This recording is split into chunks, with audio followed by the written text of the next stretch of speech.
Howdy everyone, Greg Martin, the Entrepreneur's Banker here. And this week we're going to take a look at a leadership trait that I learned in some of the most difficult times of my life. And that was actually when I was in the crisis, when I was at war.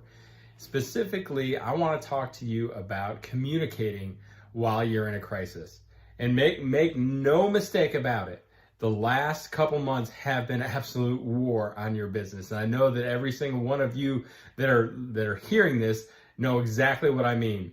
The COVID-19, the shelter in place, the PPP plan, and kind of working through all of that, managing business, opening the country back up, opening the economy back up.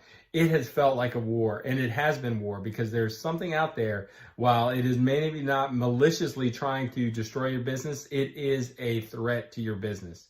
So how do you as a leader, how do you as an entrepreneur that is working through this, that is leading and guiding and directing your team, how do you communicate effectively when you're in crisis, when you're at war?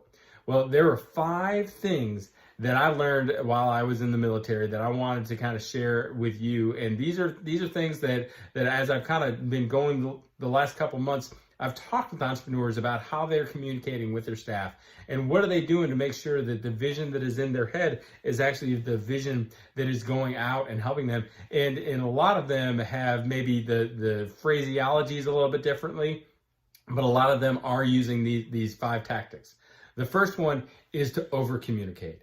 Whenever you've got something to be able to say, okay, hey, maybe someone is new or maybe they didn't hear, they weren't privy to all of the information. So I'm going to over communicate what we're doing. I'm going to make it be very clear, very consistent and say, okay, this is what we're doing. This is why we're doing it. This is how we're going to do that. But you're going to say that over and over again until you feel like you're beating a drum constantly, and everyone in your staff just kind of rolls their eyes about, okay, why are we doing what we're doing? But the fact of the matter is that you have to have everybody on the same page, and the best way to do that is to over communicate what you want done. 2 is don't assume anything. Don't assume that just because Sally's been here for 15 years that she understands the protocol and she understands why we do things the way they do. Make sure that you go and you talk through that. Don't assume that the new guy doesn't have a good idea to be able to maybe address a problem or concern. Have open and honest communication. Don't assume anything, and make sure that, again, that you are over communicating. Number 3, slow down in order to speed up. One of the most difficult things that I ever did when I was in the military and talking with some police officers and law enforcement since I've gotten out, one of the most difficult and high risk things are what they call close quarter combat. That's like when you're actually having to go into a house or go into a structure and to be able to fight in that area. And the reason that it is so dangerous is because there's so many unknowns, there's so much chaos, and it's so fluid. But there's a saying that when you have that, and that's the saying goes that slow is smooth, smooth is fast. So I'm not saying that you've got to have your late night FM DJ voice and just talk really slow all the time. But what I'm saying is that you have to pause, and you need to make sure that your team is understanding what you're saying by over communicating with them, by not assuming that they understand A, B, and C, and that you are clearly talking to them, and that you're not just jumping around. Have a plan, and make sure that you slow down.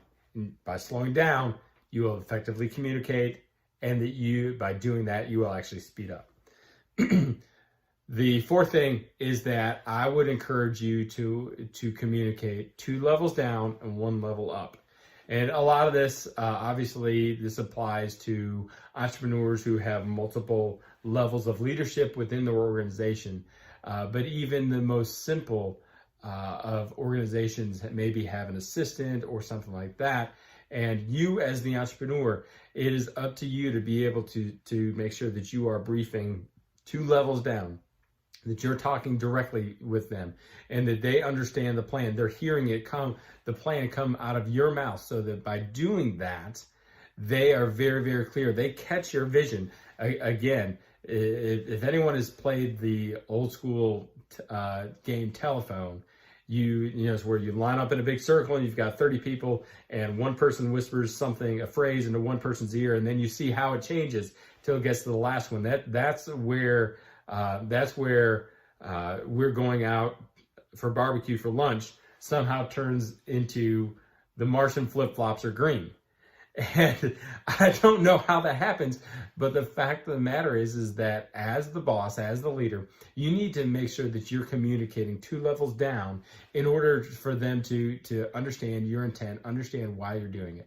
And then also to be able to communicate 1 level up what you're doing, how you're helping your staff to be able to understand what's going on. If you're the entrepreneur, then your 1 level up may be your customers. Everybody has somebody that they answer to.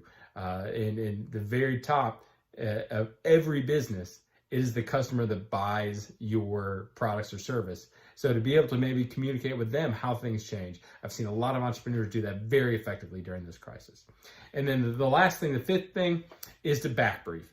And that is simply as you're going through and you're talking and you're developing and you're laying out your plan or your strategy or the goals for the day, the week, the month, whatever it is that you ask questions of the people that you are interacting with to make sure that they actually are hearing what you are saying.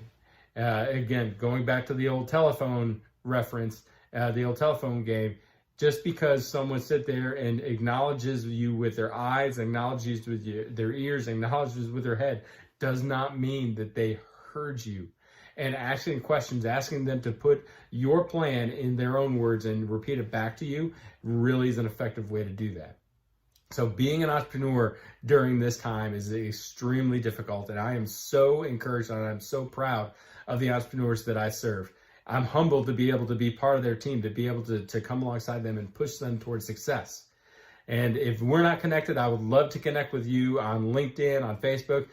Go to theentrepreneurbanker.com and get signed up for my monthly newsletters where you'll have all these articles go into your inbox. But at the end of the day, being an entrepreneur is difficult, but it's a team sport. And to be able to come alongside you, to be able to support you and encourage you, that's what I really enjoy the opportunity to be able to do. Until next time, this is Greg Martin, the Entrepreneur's Banker. Take care.